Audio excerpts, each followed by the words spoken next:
Alors, salut, bonjour. Vous vous rappelez que la dernière fois, nous avons discuté sur cette illustration-là. Donc, l'illustration du Rabtan, le marais de Rabtan.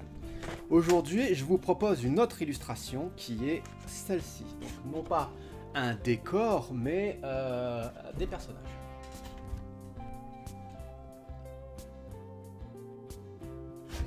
Donc, qui sont les Kisali, une race insectoïde qui se trouve dans le jeu de rôle Okimba, qui est actuellement en crowdfunding. Enfin, actuellement, ça dépend à quel moment vous regardez la vidéo. Cette illustration-là, contrairement au marais du Rabtan, est beaucoup moins dramatique parce que tout s'est bien passé. Tout s'est bien passé, il n'y a pas eu d'échec particulier, il n'y a pas eu de moment de doute, tout ça, tout a glissé. Notamment parce que c'était une des dernières illustrations que j'ai faites, donc j'avais acquis une certaine expérience et surtout j'avais maintenant mis en place vraiment un pipeline, donc une méthode de travail, une méthodologie de travail qui était plutôt efficace. Et c'est là où cette illustration-là va être intéressante pour vous, surtout pour les dessinateurs, c'est que je vais vous dire vraiment le pipeline le plus optimisé que j'avais trouvé sur Okimba. Au final, ce qui a le plus marché dans le pipeline que j'ai utilisé pour Okimba, pour faire mes illustrations sur Okimba, c'est le mélange entre le digital et le traditionnel. Donc j'utilise le meilleur des deux. Donc voilà les 5 étapes que moi j'utilise. Donc en premier, on a le thumbnail, qui est un petit dessin donc qui fait de 4 à 5 cm, qui peut être fait en digital ou en traditionnel. Moi je préfère le faire au crayon. Comme ça je peux pas zoomer dessus. L'important du thumbnail, c'est vraiment qu'il soit petit, comme ça vous allez à l'essentiel. Malheureusement dans cette illustration là je pourrais pas vous le montrer parce que je l'ai paumé. Donc en deuxième, on a la line digitale. Donc on va dessiner le trait, vraiment notre dessin qu'on va pouvoir pousser et tout le plus précisément possible. Ensuite on va faire une recherche de couleurs très rapide et surtout une recherche de shadow, de lumière et d'ombre, pour savoir où est-ce que se positionnent les ombres. Là on passe en traditionnel, donc j'imprime tout ça, je retrace à la table lumineuse directement à l'encre, ce qui me permet de gagner du temps, et je fais mes 3 passes d'aquarelle. Alors, j'avais fait une petite version quand j'étais en voyage à Madagascar, j'avais ramené un petit carnet avec moi, et du coup je trouvais ça pas trop mal, en plus je l'avais dessiné vraiment à 6h du mat et tout, et du coup de cette illustration là j'en ai fait une version A3. Et le problème que j'avais avec cette illustration là, c'était que le littéraire n'était pas bon. Le littéraire dans une illustration, pour moi, hein, peut-être que je me trompe, mais on a l'habitude d'appeler ça comme ça, c'est l'écriture qu'il y a avant de faire une illustration, qui est très importante. Des fois, on sous-estime cette partie-là et on part directement sur une illustration, ce qui peut donner une illustration très techniquement plutôt bonne, mais qui ne raconte rien, ou qui raconte mal son sujet. Là, c'est le cas. Je suis parti directement sur l'illustration, mais les Kisali sont censés muer. J'ai pas la mue. Quand je montre cette illustration là à des amis, ils voient un mariage, un putain de mariage, alors que moi c'est pas prévu comme ça. De toute façon, généralement, si quelqu'un voit autre chose que ce qui est, c'est mal barré hein, déjà. Et ça, c'est indépendamment de l'écriture, c'est au niveau du design que ces insectes-là sont trop cartoon. Quand j'avais mis tous les personnages les uns à côté des autres, celui-là, il sortait complètement du lot, il faisait plus dessin animé, notamment à cause des yeux. C'est pour ça qu'il fallait que je le refasse. D'ailleurs, c'est quelque chose qu'il faut vraiment prendre en compte quand vous faites un projet, c'est qu'il ne faut pas que calculer le temps qui vont être nécessaires pour faire les choses, mais aussi pour les refaire. Notamment, c'est pour ça qu'il y a pas mal de gens qui démarrent des projets et puis en fait, tous les temps, tout ce qu'ils avaient prévu à la base, ça double. Donc voilà, faites attention à ça. Et moi ce que je vous conseille aussi, c'est de faire des thumbnails, vraiment des tout petits dessins. Et si vous arrivez à faire quelque chose de très clair avec un tout petit dessin, vous êtes sûr d'être gagnant après. Tant que ça ne marchera pas, c'est pas en le faisant plus gros que ça va marcher. C'est ce que moi j'ai appris. Malheureusement, j'ai pas le thumbnail de ce dessin là à vous montrer parce que j'arrive plus à le retrouver, mais je l'ai récupéré, je l'ai scanné et je l'ai redessiné sur Krita en détail pour avoir cette line là. Alors Krita, c'est un logiciel de dessin qui est gratuit, qui moi je trouve vraiment super, il y a des outils qui sont très bien pensés, c'est très très proche de Photoshop, donc vous ne serez pas perdu si vous venez de Photoshop. Le seul défaut que je pourrais lui trouver, c'est qu'il n'encaisse pas les gros fichiers. Donc ce qui est vraiment bien sur ce logiciel là, c'est qu'on peut tirer des lignes de fuite, donc ce qui est vraiment intéressant, notamment pour faire une perspective solide. Donc pour ça, le digital c'est vraiment une bonne béquille quoi. Alors moi ce que je vous conseille vraiment c'est de ne pas trop vous appuyer sur cette béquille là, parce que la béquille du digital, parce que vous allez moins apprendre. Vu que c'est tellement facile et qu'on peut très vite arriver à des résultats impressionnants sans connaître les bases de dessin, ça peut être un piège. Alors niveau couleur, j'avais au préalable scanné mon nuancier d'aquarelle. Pourquoi? Parce qu'en digital, il y a un autre piège qui est d'utiliser des couleurs donc en RGB sur votre écran que vous n'arriverez pas à reproduire en vrai. Et ça c'est vraiment un gros piège, surtout quand on est débutant. Donc du coup moi ce que je vous conseille c'est de faire comme moi, vous prenez vos différentes aquarelles, vous faites votre petit nuancier, vous le scannez et vous le pipez avec l'outil pipette et pour avoir vraiment les mêmes palettes que vous avez en digital en vrai. Alors là je me suis pas trop fait chier sur l'ambiance lumineuse parce que déjà je savais pas mal ce que je voulais faire. Donc j'allais pas commencer à mettre des dégradés, des trucs comme ça, il faut pas trop perdre de temps en digital, le gros temps doit être passé au traditionnel. Hein. Et par contre, très important, la position des ombres. En sachant que moi je voulais des ombres en plus assez tranchées, et qu'il n'y a pas de deuxième chance quand on est en traditionnel, il n'y a pas de CTRL-Z. Donc du coup là j'ai vraiment passé du temps à vraiment savoir exactement où je vais positionner mes ombres. Donc j'ai imprimé tout ça sur 2 feuilles A4, et j'ai retracé à la table lumineuse directement mon ancrage. Ça veut dire que je n'ai pas fait d'abord de crayonné et ensuite d'ancrage, ça me faisait perdre du temps.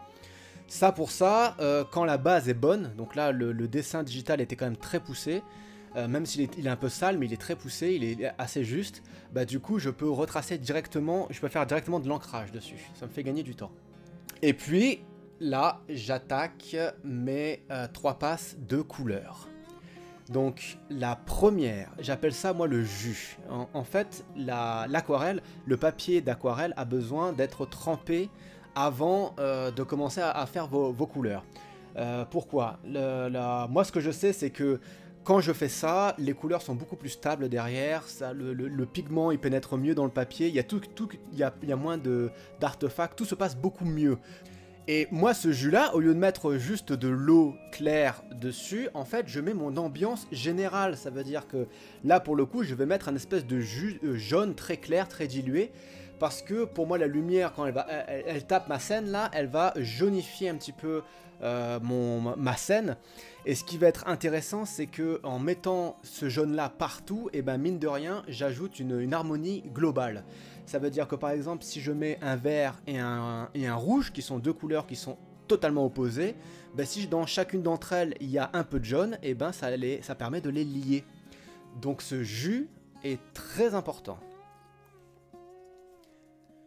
Donc la deuxième phase va être la phase des couleurs individuelles. Moi, comme ça, je me prends pas la tête. Je sais déjà que tel endroit sera un peu bleuté, tel endroit sera marron, tel endroit sera beige.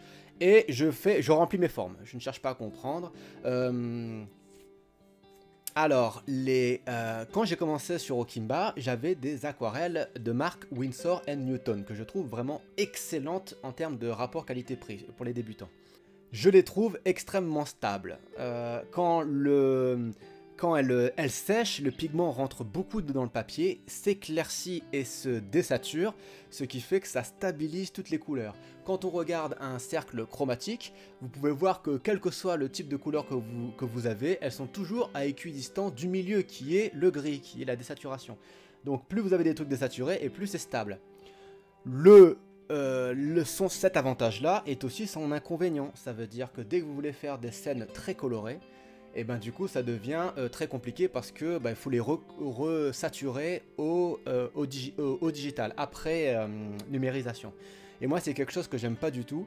Moi je préfère que mon aquarelle soit déjà au top du niveau, le maximal, et que j'ai le moindre de choses à faire après numérisation. Du coup, je suis passé sur les Schminke, qui sont une blinde fois plus chères, qui sont plus sauvages aussi, elles sont très dures à maîtriser, moi je trouve, parce que bah voilà, elles rentrent moins dans le papier, elles sont très pigmentées, donc du coup c'est, bah, si tu mets un rouge fluo, bah, ça reste rouge fluo quoi. Mais une fois qu'on s'est habitué, qu'on a réussi à dresser la bait, ça devient plus facile, ça devient plus agréable aussi à bosser avec. Et puis en plus, il faut savoir que des aquarelles, ça coûte cher quand tu les achètes, mais moi j'en ai jamais racheté des Schminke depuis, hein, donc, parce que ça s'use très lentement quoi.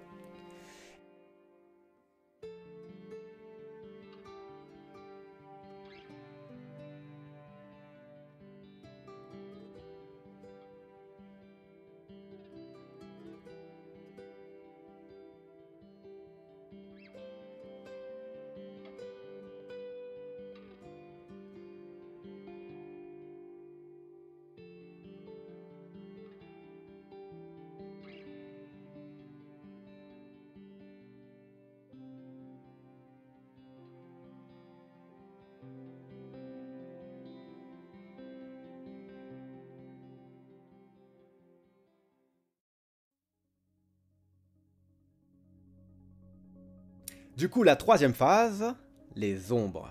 Et là, il faut vraiment savoir où est-ce qu'on va. Donc, faut pas se poser la question pendant qu'on est sur le dessin. Il faut vraiment être très concentré.